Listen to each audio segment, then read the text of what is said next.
Bem-vindos a mais um vídeo do canal King of Analogies. Desta vez o tema vai ser sobre o terceiro filme de Bleach, Bleach Fade to Black, lançado em dezembro de 2008. Também leva o nome em japonês como Bleach Kimi no Na wo Yobu, que seria algo como Bleach ainda chamo pelo seu nome ou ligado a você. Então é um filme que trata das ligações entre os personagens, o que vai ser explorado na trama.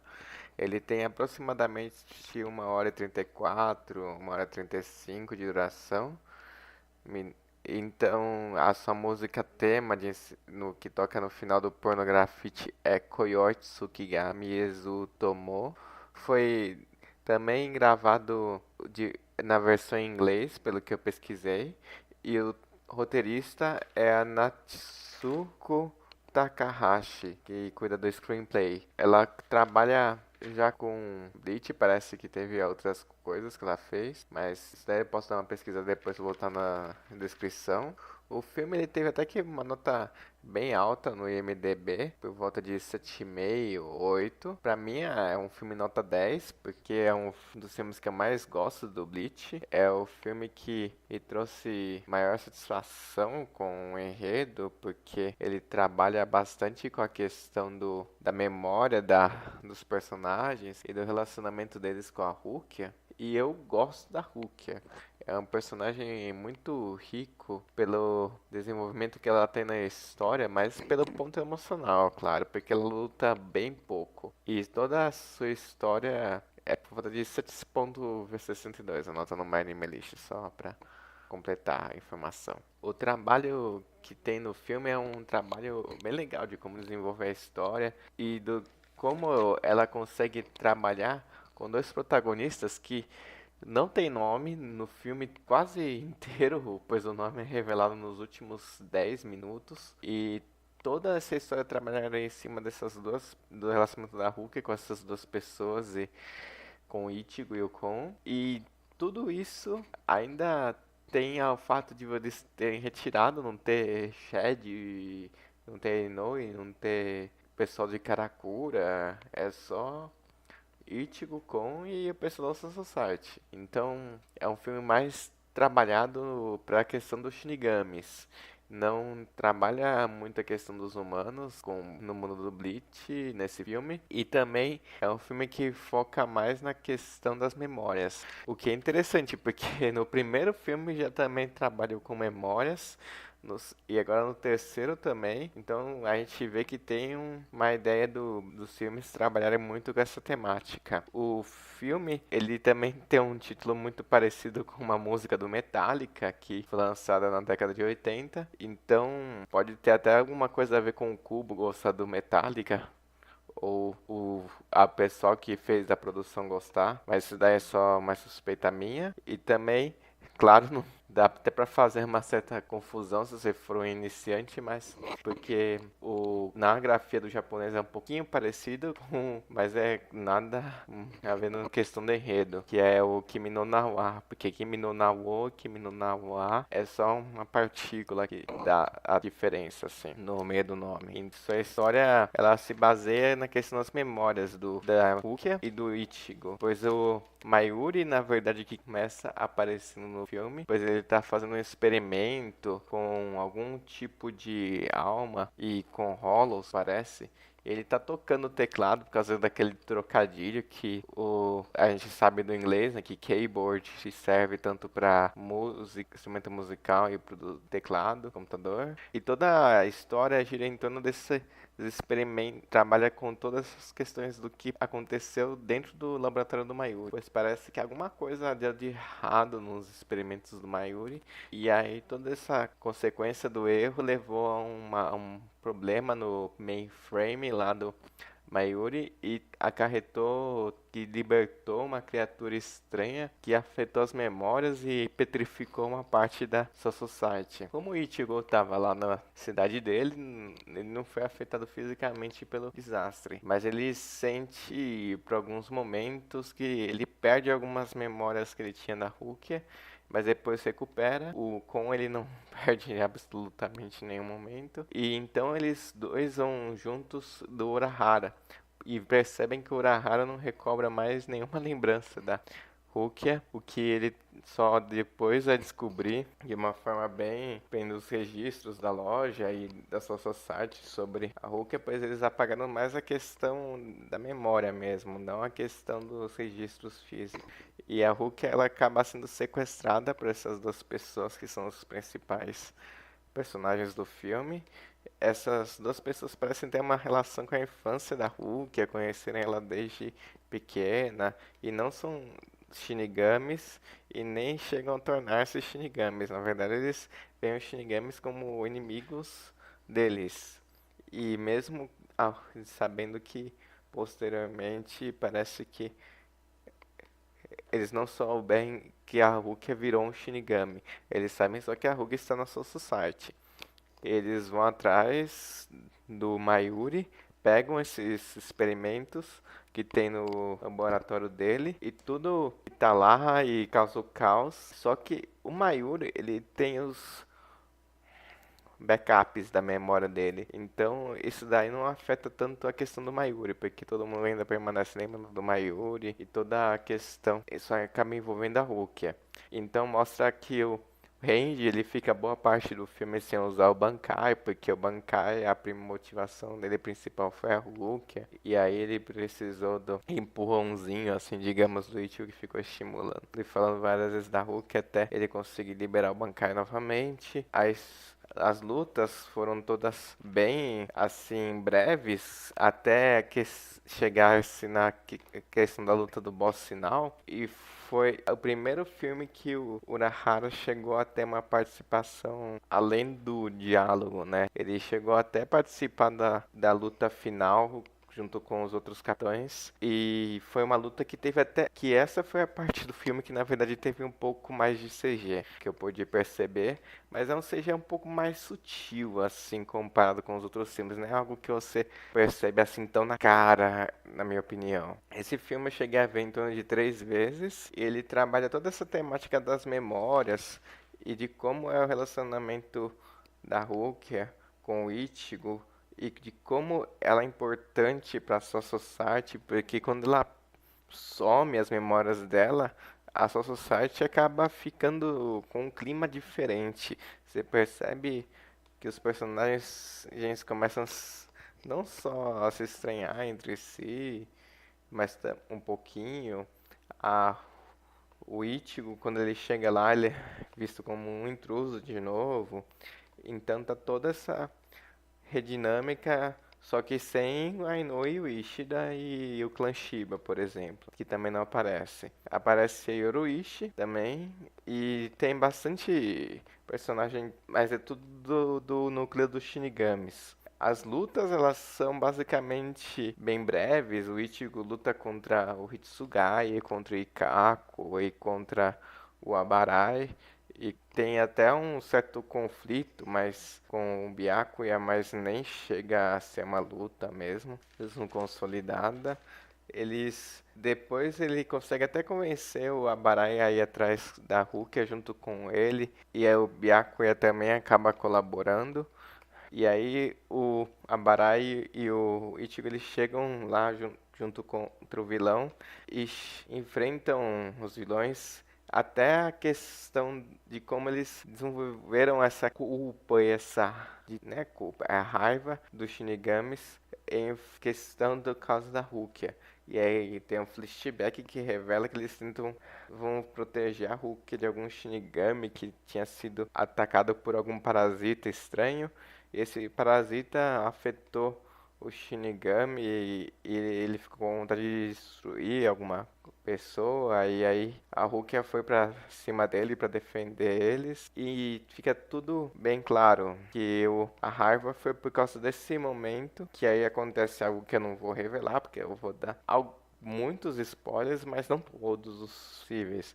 E até recomendo que vocês não acessem o My Anime List até o fim desse podcast, porque a questão de que senão vocês vão ou até ver ou até depois de verem o filme, porque se vocês acessarem antes de verem o filme, vocês já vão para levar spoiler de um dos elementos mais principais do filme, que são os nomes dos vilões, algo que fica tudo misterioso, que é até curioso, que até não é legal não saber, porque isso acaba quebrando toda a expectativa e a compenetração que esse filme cria. Eu acho que é um dos filmes que te atrai bastante a história e ele tem um final bem legal, assim, como fecha, ele é bem coerente com o que ele desenvolve, com a ideia que ele desenvolve e mostra que tudo aconteceu porque o Urahara estava começando a pesquisar lá tempos atrás com um parasita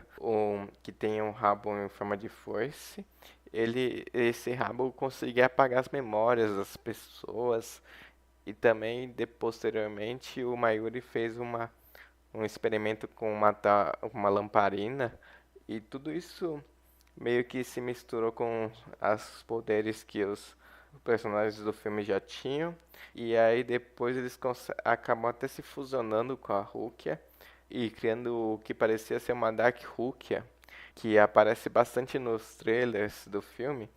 Que até a gente, quando viu aquela. Quando nós, fãs que acompanhamos o filme na época, ele parecia que ia ser uma nova versão da Rukia, que ia ser alguma coisa que a Rukia ia ser atacada por alguma coisa que fazia ela se voltar contra o Ichigo e a sua Society. Não foi exatamente assim.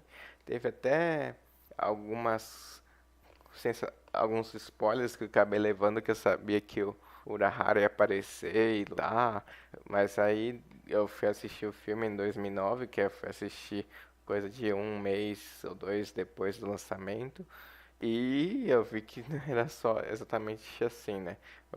O Urahara, ele acabou lutando só contra o batalhão da Kido, os Bushas lá, e depois no boss final, como eu já expliquei. E o Abará, ele lutou somente contra o Ichigo também, e contra o boss final também. Os bancais, apareceram bastante bancais no filme, e toda a história acaba sendo bem interessante, como ele mostra o peso que a Rukia tem para sua society, acho que eu já falei isso, mas a questão de que como esse filme trabalha essa desenvolvimento de como os laços da Rukia são importantes não só para o Byakuya e para o Ichigo, como também para Marai, para o Ikako, para o Yomichika, todos os personagens lá da Soul Society, eles meio que esquecem do Ichigo porque o Ichigo tem uma forte relação com a Rukia. E como a Rukia foi meio que apagada da mente deles, então eles perdem a relação tudo com o Ichigo. E fica toda a tensão em volta de como que o Ichigo e o Kon vão colaborar, vão se esforçar para um motivar o outro para tentar recuperar as memórias da Rukia e salvar a Rukia. Até é interessante como o Kon ele leva bastante importância nesse filme, mais do que todos os outros que eu lembre. O Kon ele acaba ficando bem legal nesse filme, e bem mais participativo e acaba até reparando bastante nele de como os diálogos que ele traz, mesmo sendo um personagem que não luta. E a história ela acaba sendo bem profunda, tratando aquela questão do luto quando se perde a Hulk das memórias e muitos personagens eles também acabam ficando petrificados, que foi teoricamente um artifício de roteiro pro para roteirista utilizar eles mais pro final do filme, que foi o caso do Zaraki. Com a Mora foi pouco usado também. Então, eu vou fechando aqui o filme. Ele também trabalha com a questão de que o Ichigo ele foi muito fundamental para sua society e o Urahara vai explicar isso no final e como as memórias e tudo mais afetaram. E os trailers do filme, eles passaram. Eu falo trailers porque teve um pro encerramento e um pra abertura. totalmente diferentes. Eles passaram entre os episódios 197 até 201, vendo que o 201 passou em 2009 e isso serviu para divulgar o filme lá no Japão. Quando esses episódios passaram no Brasil, não teve esses trailers nem nada. Os créditos eu até consegui perceber que teve uma colaboração do Gainax e do T2 Studios para fazer a animação do filme, que eu achei bem interessante, pois se dá todo o crédito pro Pierrot no final, mas ter a colaboração desses dois filmes já, desses dois estúdios e tinham bastante peso naquela época, já mostra que era um filme que tinha um custo maior e uma carga de animação bem melhor que os anteriores até. O carga de história também achei um pouco mais desenvolvida e atraente. Apesar de não ser tão comovente assim quanto o primeiro, assim, mas acho que é por causa da primeira impressão que ele traz. Mas o segundo, mas o final desse terceiro filme também é muito bom.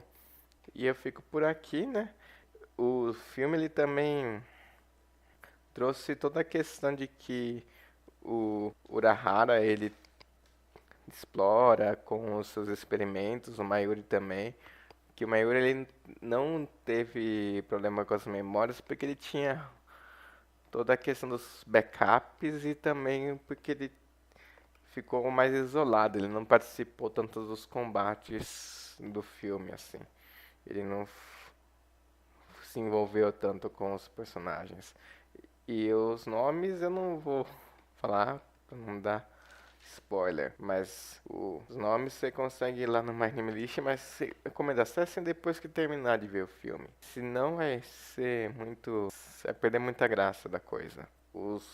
Toda a sensação de como a Rukia também teve com os personagens exclusivos do filme. Pois todo filme ele se percebe que ela tinha uma infância relacionada com aqueles personagens e esses personagens gostavam muito dela, mas eles não sabiam como expressar toda essa coisa, todo esse afeto quando eles retornam para reencontrar a Rukia. Eles pareciam totalmente perdidos diante aquele reencontro e aquela nova realidade e aquela nova Rukia que eles reencontram.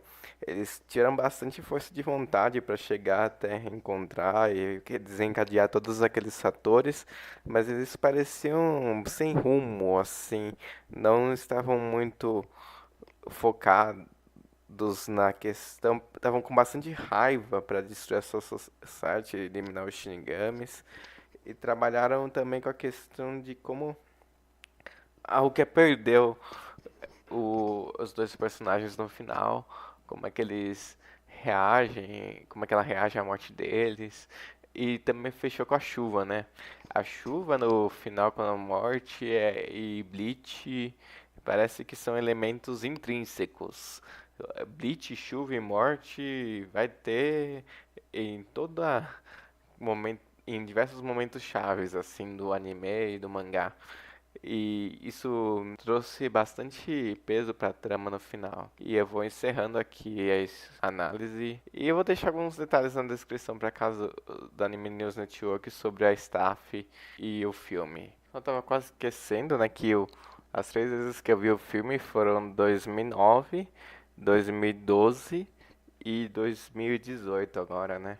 Então, é um filme que eu vi até menos vezes do que os outros, porque é um filme que demanda um pouco mais de carga emocional e eu tava esperando algumas motivações extras para ver esse filme pela terceira vez, como o canal e tudo mais. E eu gosto do filme sim, é nota 10 pra mim, que eu dou no meu usuário da MyAnimeList. E tudo isso por causa de como é o roteiro, trilha, como tudo que eu já pude afirmar aqui na análise.